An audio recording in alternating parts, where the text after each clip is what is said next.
남유다가 BC 586년에 바벨론에 의해 멸망하게 되는데요. 이때 활동했던 선지자가 있습니다. 그가 누구냐면 예레미야예요. 예레미야 선지자를 일컫는 별명 또 칭호가 몇 가지가 있어요. 여러분 혹시 아십니까?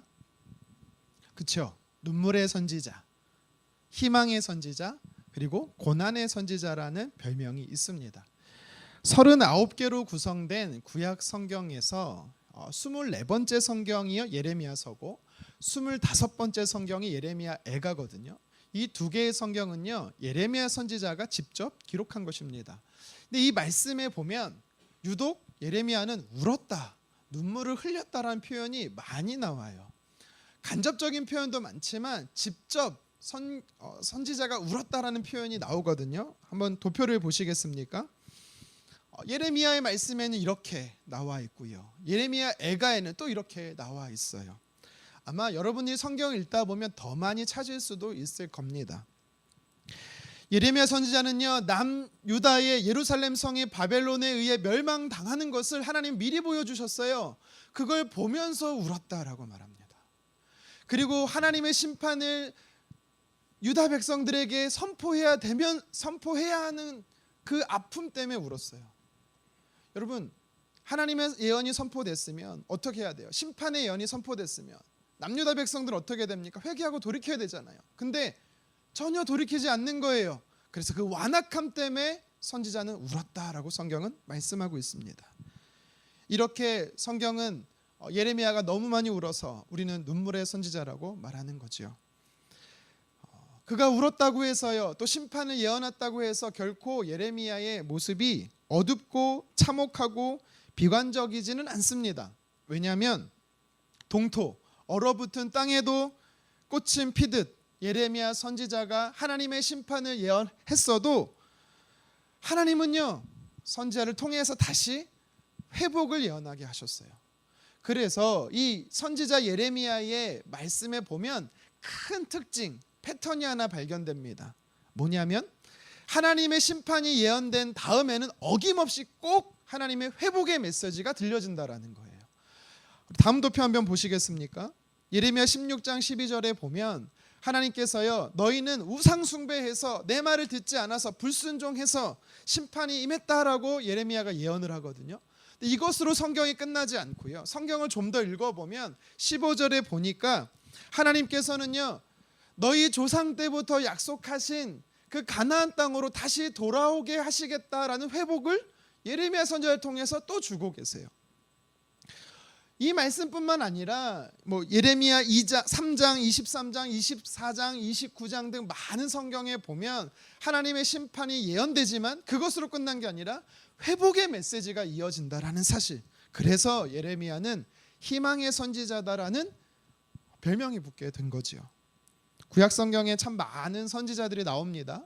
여러분 아시는 선지자가 누가 있습니까? 엘리야도 있고 이사야도 있고 그리고 사무엘, 에스겔 등 약 한 30명에 해당하는 중요한 선지자들이 나오거든요. 근데 제가 볼 때요, 어느 선지자보다 아니 그 이상으로 고난과 고통을 당한 사람이 예레미야가 아닌가라는 생각이 들어요. 물론 선지자라는 거는요, 그 무게감 때문에 고난이 참 많습니다. 고난을 겪지 않은 선지자가 하나도 없을 정도로 다 고난을 겪어요. 그런데 가만 보면 보통의 선지자들은요, 일시적인 고통이에요. 아니면 사역의 말년에 당하는 한시적인 고통입니다. 물론 호세아 선지자 같은 경우는 일평생 계속 고난이 있긴 하거든요. 하지만 그 고난 역시도 먹는 문제나 아니면 가족에 해당하는 한정적 일부 고난이었어요. 근데 예레미야를 보잖아요. 그가 겪는 고난은 사실 모든 선지자들이 겪은 고통의 총집합과 같습니다. 무려 40년 동안 사역하는 내내 그는요, 쉬지 않고 박해를 받습니다. 매맞고 감옥에 투옥되고 강제적으로 애굽으로 이주를 당해요. 이런 육체적인 고통을 받습니다. 또 심판을 예언했다고 해서요, 살해 위협을 받고 백성들로 외면을 당하는 심리적인 고통도 받습니다. 근데 이런 육체적 심리적인 것보다 더 고통스러운 게 뭐냐면 영적인 고통이었어요. 사랑하는 동족 유다 백성들에게 하나님의 심판을 예언해야 하는 이 내면의 아픔이 있었습니다. 하지만 전하지 않으면 안 되는 선지자로서의 부르심의 사명이 있었기 때문에 이 두 가지가 늘 예레미야 선지자에게는 충돌이 됐던 거예요. 얼마나 힘들었으면 자신을 선지자로 부르신 하나님을 향해 원망하는 기도가 성경에 나오고 있어요. 그래서 예레미야를 우리는 고난의 선지자라고 부르는 것입니다. 오늘 본문 우리가 읽은 말씀에 보더라도 예레미야 선지자가 고난을 당하고 있지요. 지금 예레미야 선지자가 어디에 있다라고 성경은 말하고 있습니까? 우리 1절 상반절을 다시 한번 읽어보도록 하겠습니다. 예레미야가 아직 시위대 뜰에 갇혀 있을 때에, 아멘. 시위대 뜰에 갇혀 있다라고 이야기를 해요. 왜 여기에 있었을까요? 시위대 뜰은 왕궁 내부의 안전을 책임지는 이 왕실 근위대가 있던 뜰이에요. 여기에 뭐가 있었냐면 죄인들을 가두는, 수감하는 감옥에 있었다라는 겁니다. 그러니까 지금 예레미야 선지자는요, 궁중 내부 감옥 안에 갇혀 있었다라는 겁니다. 하나님의 말씀을 대언하는 예레미야가, 선지자가 왜 감옥에 갇혀 있었던 걸까요? 앞선 32장에 보면 예레미야는 하나님의 말씀에 따라 시드기야 왕에게 갔고 하나님의 말씀을 따라 말씀을 예언했어요. 두 가지를 전달합니다. 첫 번째가 뭐냐면 예루살렘 성이 바벨론에 의해 멸망할 거라는 거예요. 또 한 가지를 전했습니다. 당신 시드기야 왕이여, 당신은 포로로 끌려가게 될 것입니다. 그래서 바벨론의 느부갓네살 왕을 만나게 될 것입니다 라고 예언을 해요. 여러분, 듣는 입장인 시드기야가 어떨까요? 아무리 하나님의 말씀이고 선지자의 예언이라 할지라도 기분이 좋을까요? 아닙니다. 기분이 나쁜 거죠. 그래서 시드기야 왕은요, 이 시국에, 이 전쟁 중에 사기를 꺾는 예언을 했다고 해서요, 예레미야를 국가 반역죄로 투옥시켰던 거예요. 예레미야는 뭐 감옥에 갇히고자 이런 결과가 있을 줄 알고 그렇게 예언을 했을까요? 아닙니다. 그저 그도 하나님의 말씀에 가라 하시니 가고 전하라니 전하는 순종했을 뿐이에요. 그런데도 어려움을 당한 겁니다. 1886년 8월에 대동강 하류에서 평양으로 진입하려 했던 무역선이 하나 있었습니다. 우리 사진에 보시면 왼쪽에 나오는 이 배예요. 저너럴 셔먼호라는 배입니다. 이 배에 선교사님 한 분이 타고 계셨는데 오른쪽에 있는 토마스 선교사님이십니다. 당시 외세를 배척하는 쇄국 정책에 따라서 평양 관군이 이 제너럴 셔먼호를 향해서 포를 발사했어요. 그래서 이 배는요, 불에 타게 되었습니다. 선교사님, 토마스 선교사님은요, 자기가 가지고 왔던 성경을 가지고 바다로 뛰어내렸습니다. 강변에서 만나는 사람에게 언어도 되지 않으면서 성경을 막 전달하는 거예요. 그러다 그만 목이 베어져 순교하게 됐습니다. 그의 나이 27살이었습니다. 또 1907년 여성의 몸으로 홀로 조선 땅에 온 선교사님이 계세요. 바로 루빅 핸드릭 선교사님이지요. 근데 이 선교사님은 온 지 얼마 안 돼서 장티푸스에 걸려요. 그래서 조선에 온 지 8개월 만인 25살 때 돌아가십니다. 끝까지 미국으로 가지 않고 조선에 남아 조선에 묻히길 원하셨습니다. 몇 권의 성경책만 전해졌을 뿐이에요. 8개월인 시간은요, 사실 한국어를 띄기도, 한글을 배우기도 부족한 시간입니다. 이 두 분 선교사님들이 자신이 이렇게 될 줄 알았을까요? 그래서 조선에 왔을까요? 아니죠. 나름 기대와 선교 열매를 바라고 선교사가 되었습니다. 하나님을 사랑해서 하나님의 말씀에 순종하고자 당시 지도상의 존재조차 하지 않았던 조선에 이들이 왔어요. 그러나 다 피지 못하고 진 꽃처럼 너무 일찍 하늘나라로 가셨습니다. 객관적인 사실만 놓고 보면 너무 허무한 인생이죠. 매우 실용적이지 못한 것입니다. 하지만 선교사님들이 알지 못하는, 우리는 알고 있는 하나님의 후속 이야기가 있습니다. 무엇입니까? 그렇게 토마스 선교사님이 전해줬던 성경책을 받은 사람이 있어요. 그 중에 한 사람이 박춘권이라는 사람인데요, 종이의 질이 너무 좋은 거예요. 그래서 그 종이를 성경책을 다 찢어서 사랑채 자기 집의 벽지로 다 바릅니다. 여러분, 근데 어떤 일이 일어납니까? 그 사랑채가 예배 장소가 되고 그 집이 바로 우리가 잘 아는 평양의 장대현 교회가 되는 것입니다. 8개월 투병 기간 중 루비 켄드릭 선교사님이요 부모님께 고향 모교에 편지를 보냅니다. 근데 그 편지가요 모교회뿐만 아니라 여러 교회에 회신이 돼서 읽혀져요. 그리고 남감리회 청년 수련회에 읽혀져서 많은 청년들이 조선이라는 곳에 선교사로 오게 하는 불씨가 되었습니다. 우리가 볼 때 의미 없는 삶 같지만 그렇지 않다는 겁니다. 오늘 본문의 예레미야도 마찬가지예요. 하나님의 뜻을 따라 살았음에도 불구하고 감옥에 갇힌 거는 헛되거나 허망한 삶이 아니라는 겁니다. 우리가 다 알지 못하지만 하나님의 크신 계획 안에 예레미야가 있었어요. 감옥에 갇혀 있던 예레미야에게 한 가지 사건이 벌어지지요. 무엇입니까? 본문 1절 하반절인데요. 함께 읽도록 하겠습니다. 여호와의 말씀이 그에게 두 번째로 임하니라. 아멘. 하나님의 말씀이 예레미야에게 임했다라는 것입니다. 여러분 이 성경의 기록을 보면서 우리가 깨닫게 되는 하나님이 우리에게 주신 메시지가 한 가지 있습니다. 무엇인지 아십니까? 고통의 순간 그때가 바로 하나님의 역사의 시작이라는 거예요. 오늘 성경이 우리에게 주는 메시지가 바로 이겁니다. 하나님의 역사는 시작된다라는 겁니다. 예레미야 선지자가 감옥에 갇혔을 때 하나님의 말씀이 임했다는 사실에 우리는 주목해야 돼요. 왜냐하면 시위대들에 갇혀 있었다라는 거는요 개인적으로 예레미야 선지자에게 모든 것이 단절됐다라는 거예요. 자유가 박탈당하는 개인적 위기의 상황에 놓여 있었다라는 겁니다. 그리고 하나님의 말씀이 들려졌음에도 불구하고 그 말씀을 받아들이지 않는 남유다 백성의 이 상황은요 공동체가 하나님에게서 멀어지고 있음을 상징적으로 보여주는 위기의 상황을 말해요. 예루살렘 성을 바벨론이 포위하고 있었다라는 이 사실은 무엇을 이야기하는 겁니까? 국가의 존폐 위기 상황에 놓이게 되었다라는 거죠. 개인적인 위기, 공동체의 위기, 국가적인 위기 속에 이들이 있었지만 하나님의 말씀이 그때 임했다라는 사실입니다. 이게 아주 중요합니다.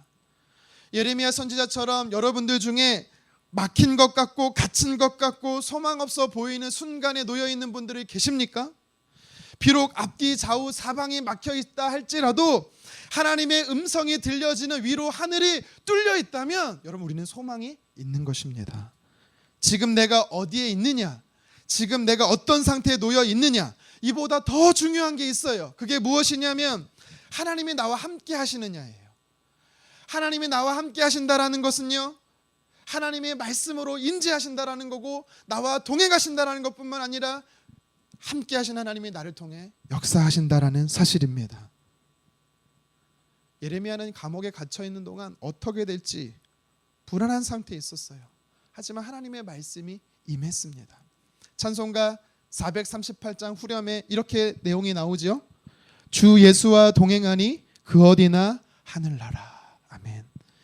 여러분 이 고백과 같이 지금 나의 상황이 어렵고 힘들지만 나와 함께 하신 하나님을 믿으신다면 내 삶의 등이요 내 길의 빛이 되시는 하나님의 말씀이 나와 함께 하고 있다면 여러분 여전히 우리에게 소망이 있습니다.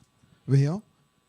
내 삶에 하나님의 역사가 진행 중이거나 하나님의 역사가 새롭게 시작될 것이기 때문입니다.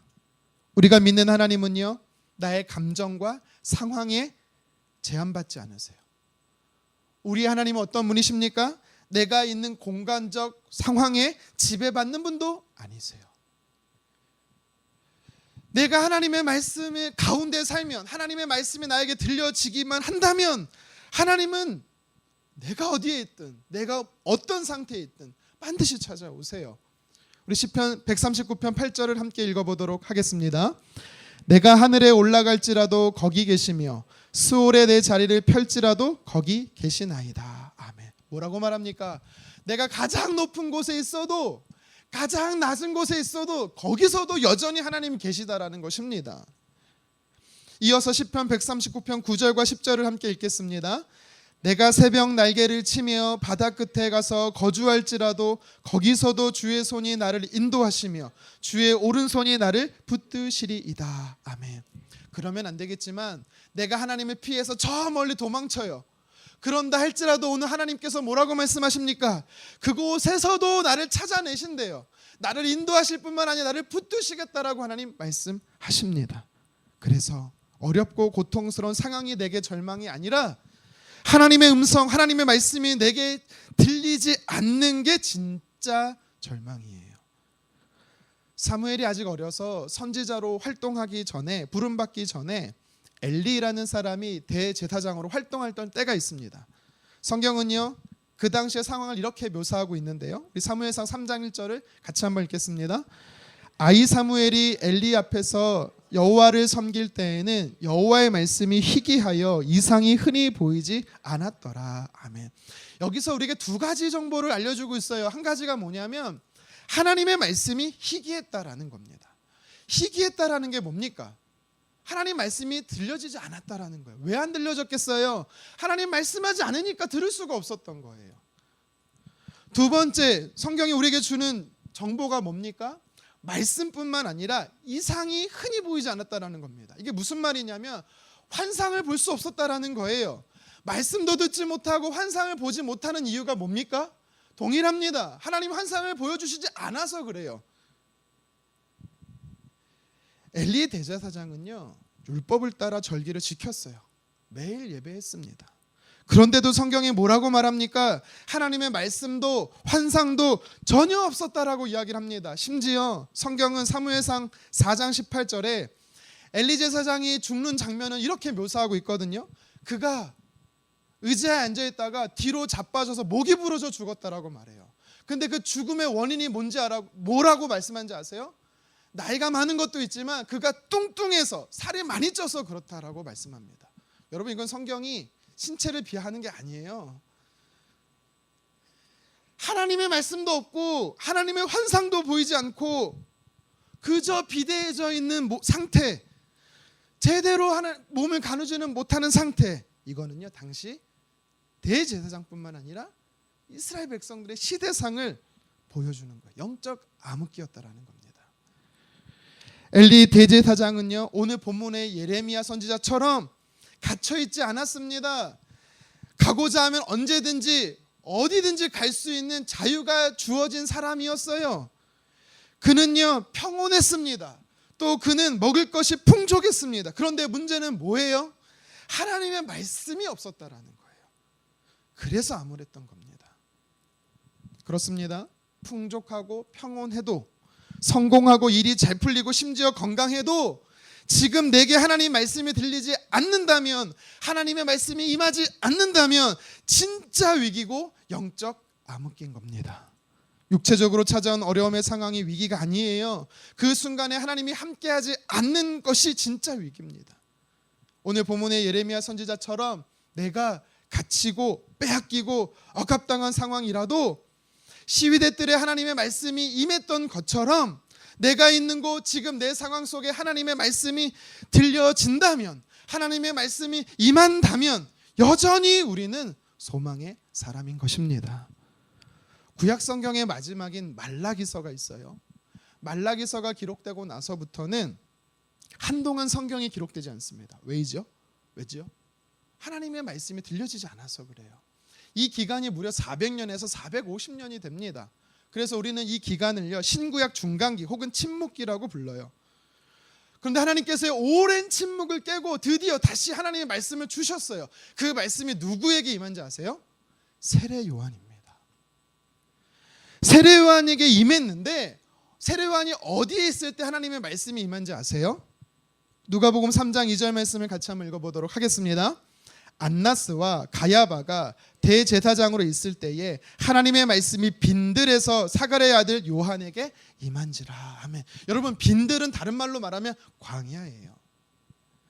하나님의 말씀이 왕이나 대제사장들이나 아니면 종교 지도자들, 정치적 종교적 지도자들에게 임한 게 아니에요. 화려하고 웅장했던 왕궁에 임한 게 아니고 거룩하다고 말했던 성전에 임했던 게 아닙니다.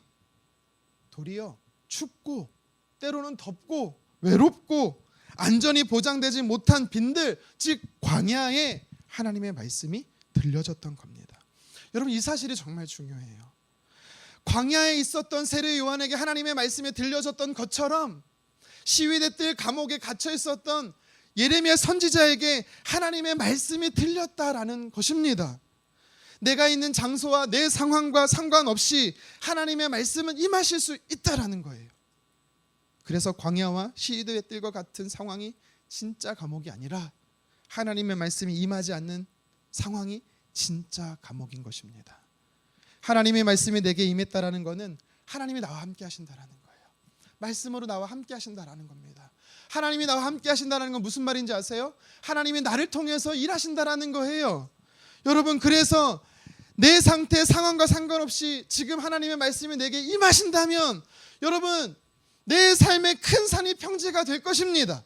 막힌 문은 열리게 될 것이고 안개는 걷히게 되는 역사가 반드시 일어나는 것입니다. 그래서 우리가 정말 걱정하고 두려워할 것은 사람도 상황도 아니에요. 하나님의 말씀이 들려지지 않는 침묵을 두려워해야 합니다. 하나님의 말씀이 들리지 않는 때가 우리 인생의 가장 어두울 때예요. 오늘 본문에는 기록되어 있지는 않아요. 그러면 예레미야 선지자는요, 그 시위대 뜰에 갇혀 있을 때 무엇을 하고 있었을까요? 예레미야 애가에 보면 시위대에 갇혀 있었던 선지자가 무엇을 하고 있었는지 성경은 이야기하고 있습니다. 우리 같이 예레미야 애가 3장 55절을 함께 읽겠습니다. 여호와여, 내가 심히 깊은 구덩이에서 주의 이름을 불렀나이다. 아멘.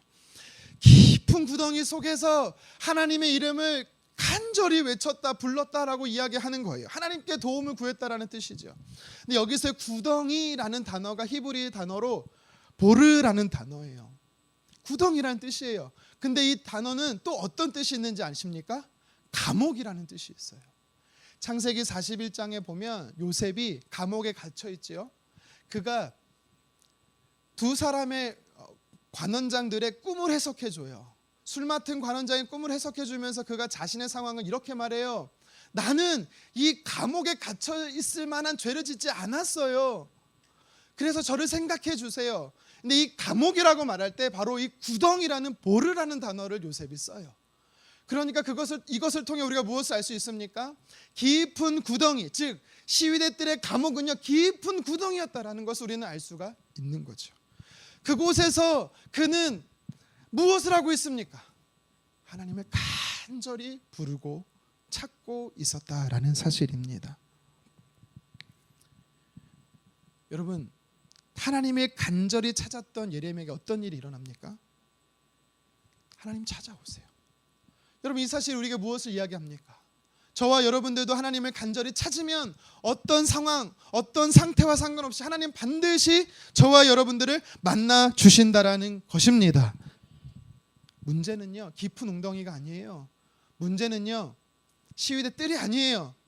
내가 하나님을 찾지 않는다라는 게 문제고, 내가 하나님을 간절히 부르지 않음으로 인해서 하나님의 말씀이 내게 임하지 않는다라는 게 진짜 문제입니다.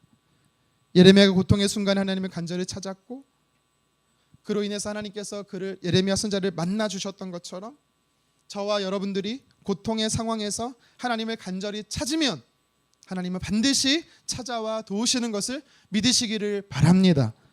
말씀으로 천지를 창조하신 하나님이세요. 그리고 말씀으로 만물을 운행하고 계세요. 말씀이 육신이 되어 우리에게 찾아오신 하나님이 바로 예수님이시잖아요. 예수님이 우리의 죄의 문제를 다 해결하고 부활 승천하셨습니다. 그래서 하나님이 어떻게 하십니까? 성령님을 보내셔서 우리의 속사람 속에 성령님을 내주시키셔서 기록된 하나님의 말씀인 성경을 깨닫게 하시고 기억나게 하시고 지금도 말씀 안에 거하며 살게 하시도록 말씀을 조명해 주고 계세요. 하나님은 말씀을 지닌 사람, 하나님의 말씀을 따라 살아가는 사람을 통해 역사를 써 나가십니다. 저와 여러분들이 비록 빈들과 같은 광야, 깊은 웅덩이와 같은 감옥과 같은 상황에 있다 할지라도 그게 진짜 문제가 아니에요. 어떤 상황이든 어떤 상태든 내가 처해 있는 곳에 언제든지 하나님은 오실 수 있기 때문에, 만나 주실 수 있기 때문에, 문제는 내가 하나님을 찾지 않는 거고 그로 인해 하나님의 말씀이 들려지지 않는 게 진짜 문제입니다. 하나님은 지금도 자신을 간절히 찾는 자를 만나 주십니다. 그리고 하나님을 간절히 찾는 자를 통해 새로운 역사를 이루십니다. 그래서 저와 여러분들이 위기의 상황, 절망의 상황일수록 더더욱 하나님을 찾고 그 말씀을 기다리고, 그래서 나를 통해 우리를 통해 하나님이 이뤄가실 새 일을 경험하시기를 주님의 이름으로 축원합니다. 계속해서 오늘 말씀에 보면 우리에게 주시는 메시지가 또 한 가지가 있습니다. 무엇이냐면 하나님은 다시 기회를 주신다라는 거예요. 다시 기회를 주신다. 우리 1절을 함께 읽도록 하겠습니다. 시작. 예레미야가 아직 시위대 뜰에 갇혀 있을 때에 여호와의 말씀이 그에게 두 번째로 임하니라 이르시되. 아멘. 여기서 우리가 유심히 살펴봐야 할 표현이 나와요. 두 번째로라는 단어입니다. 말 그대로 첫 번째 임했고 두 번째로 하나님 말씀이 임했다라는 겁니다. 선지자 예레미야에게 하나님은요 반복적으로 말씀하시는 분임을 알 수가 있는 거지요. 그런데요 이 두 번째로라는 단어, 세컨드 타임이라는 이 표현이 왜 중요한지 아세요? 하나님께서 선지자 예레미야에게 왜 말씀을 주십니까? 누구에게 주시려고 주시는 거예요? 시드기야 왕뿐만 아니라 남유다 백성들에게 주시기 위해서 하나님이 예언을 하신 거예요. 근데 두 번째가 임했다라는 것은 이전에 첫 번째가 임했다라는 겁니다. 하나님이 주신 첫 번째 예언을 분명히 예레미야는요 백성들에게 말했어요. 근데 어떻게 돼요? 백성들이 귓등으로도 듣지도 않는 거예요. 하나님의 말씀을 무시하는 겁니다. 거절했던 거예요. 그럼 하나님은 어떻게 하실까요? 실망이야. 떠나시면 떠나셨습니까? 뭐야 내 말을 안 들어? 이 배은망덕한 자들 하고 어쩌면 주님은요 바벨론 군사들을 바로 풀어서 예레미야를요 예루살렘을 쑥대밭 만들 수 있어요. 바로 쓸어버리실 수도 있었어요. 근데 그렇게 하나님 하지 않으셨다라는 겁니다. 어떻게 하십니까?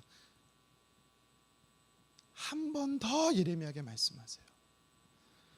유다 백성들에게 또 한 번의 기회를 주셨다라는 거예요. 그래서 두 번째라는 이 단어는 하나님께서 남유다 백성들을 포기하지 않으신다라는 것을 상징적으로 보여주는 표현입니다. 일반적으로요 사람들은 다 그래요. 어떻게 합니까? 크게 실망하면 실족하게 되면 그 사람에 대해 기대를 저버려요. 관계를 멀리합니다.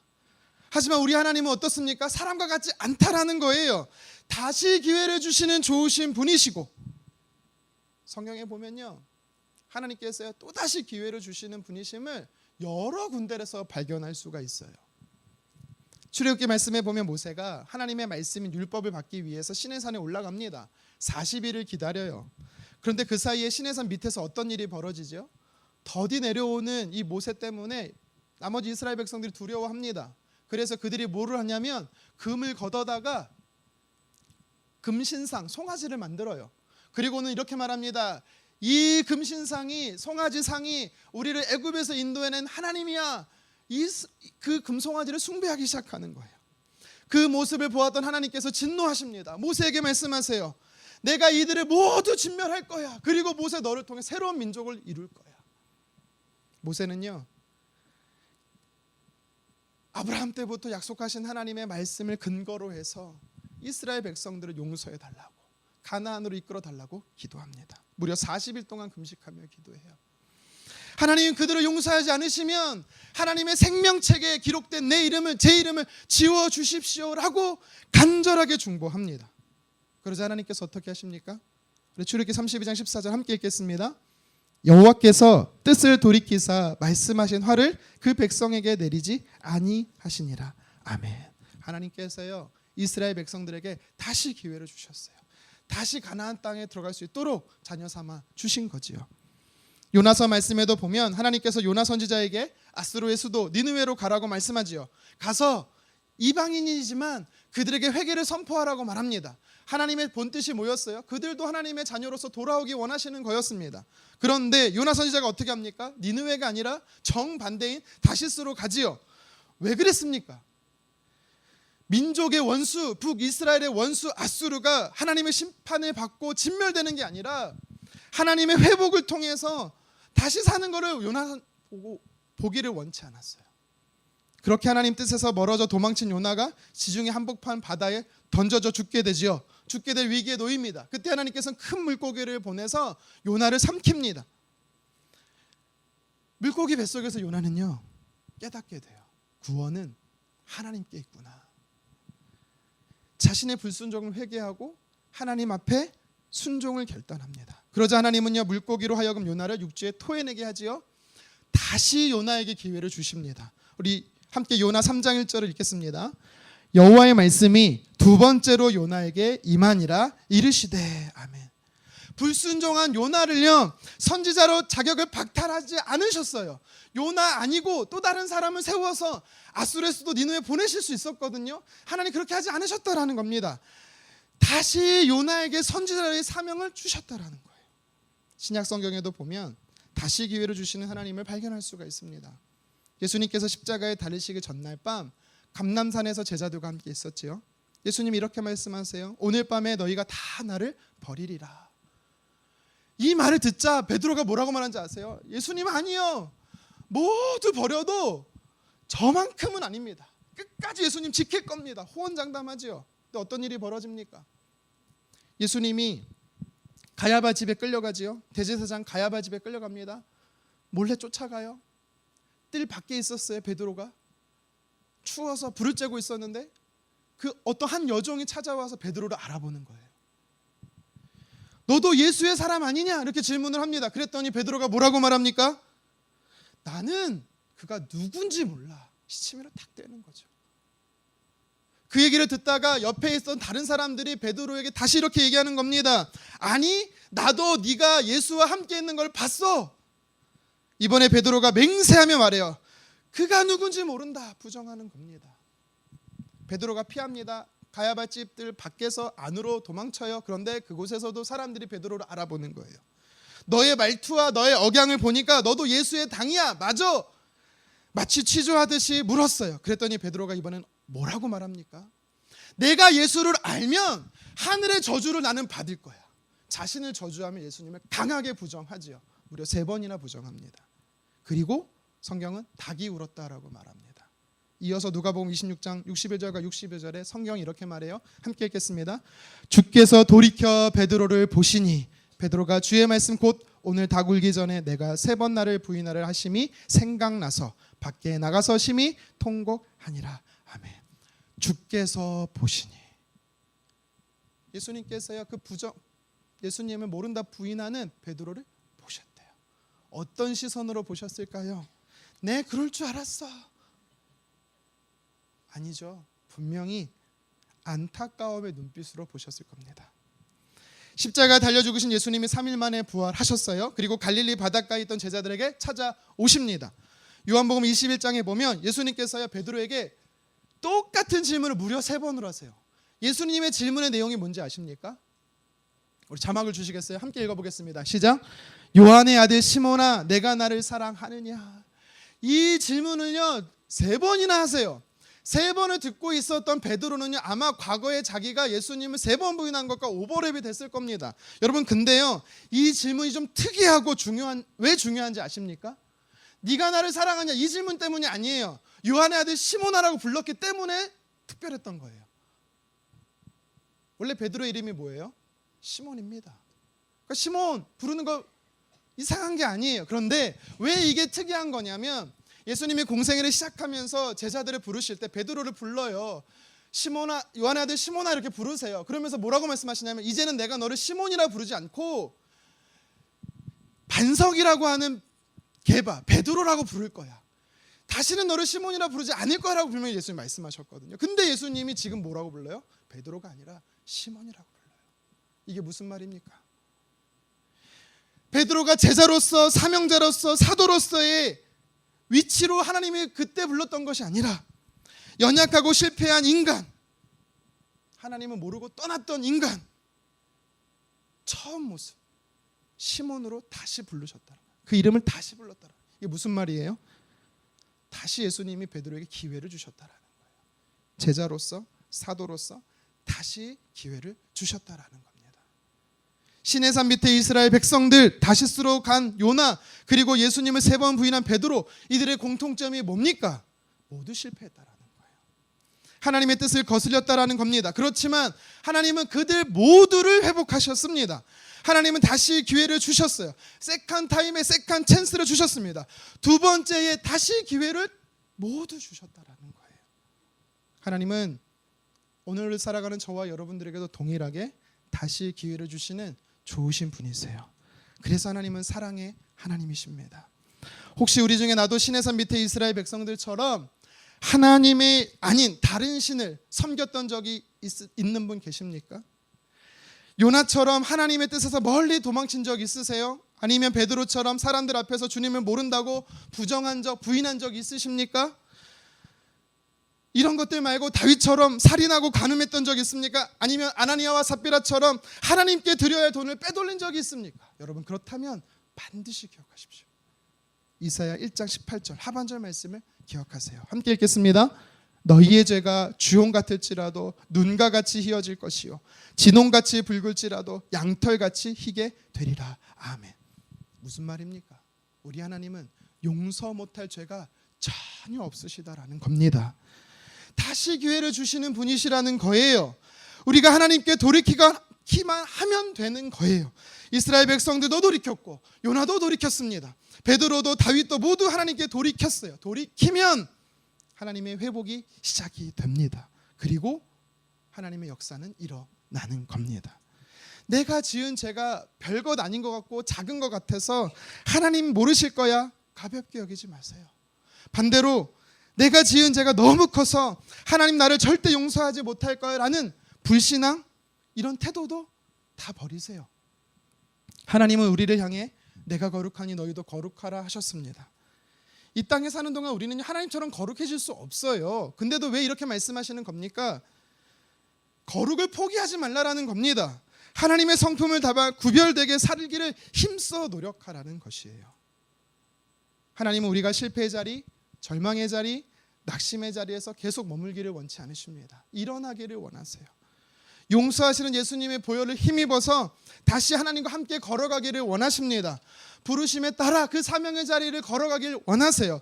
그래서 우리에게 다시 기회를 주시는 것입니다. 두 번째로의 다시 기회를 주시는 하나님의 은혜에 여러분 감사하십시오. 그리고 이 은혜를 끝까지 붙잡으세요. 그럴 때 하나님의 회복을 경험하게 될 것입니다. 저와 여러분들이 하나님의 회복을 경험하기를 주님의 이름으로 축원합니다. 말씀을 정리하겠습니다. 오늘 성경은요, 예레미야 선지자가 시위대 뜰 감옥에 갇혀 고난 상황 가운데 있다라고 이야기를 합니다. 그런데 예레미야 선지자에게 진짜 고난은 그가 갇혀 있던 게 아니에요. 진짜 고난은 하나님의 임재가 경험되지 않는, 하나님의 말씀이 들려지지 않는 것이었습니다. 그래서 그는 어떻게 합니까? 예레미야 애가의 말씀에 보니까 간절히 하나님을 찾았대요. 여러분, 우리가 고난 가운데 있을 때 해야 될 게 뭔지 아십니까? 사람을 의지하거나 환경을 의지할 것이 아니라 하나님을 간절히 부르짖고 찾아야 되는 것입니다. 내가 지금 갇혀 있느냐 갇혀 있지 않느냐보다 중요한 사실은 나에게 하나님의 말씀이 들려지느냐 들려지지 않느냐라는 거예요.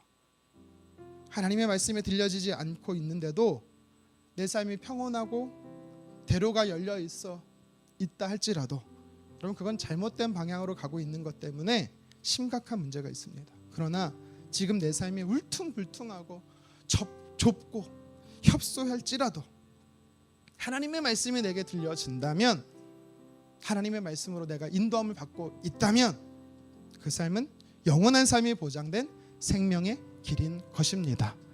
그래서 저와 여러분들은 예레미야 선지자처럼 내가 어떤 상태, 어떤 상황에 놓여 있든 하나님의 말씀을 구하기를 원합니다. 그러면 하나님 나에게 찾아오시고 하나님의 역사는 시작되는 것입니다. 시위대 뜰에 갇혀있던 예레미야에게 하나님의 말씀이 임했어요. 근데 성경은요, 두 번째로 임했다라고 말씀합니다. 무슨 뜻입니까? 다시 기회를 주셨다라는 사실입니다. 하나님은 사랑하는 백성들에게 또 한 번의 기회를 주십니다. 우리가 이 땅에 육신의 몸을 입고 살아가는 동안에는요, 신앙의 연륜이 아무리 오래됐어도요, 직분을 가지고 있어도요, 넘어지고 실패할 수 있어요. 그렇다고 그때마다 나를 자책하거나 누군가를 향해서 비난하거나 하나님을 향해서 원망하시겠습니까? 여러분, 그거는 하나님의 자녀된 성도의 참 모습이 아닙니다. 우리는 다시 기회를 주시는 하나님의 은혜를 붙잡아야 돼요. 하나님은 다시 기회를 주신다라고 말씀했어요. 그래서 우리에겐 소망이 있는 것입니다. 다시 하나님의 은혜가 임하면 하나님은 우리를 통해, 나를 통해 반드시 일하기 시작하십니다.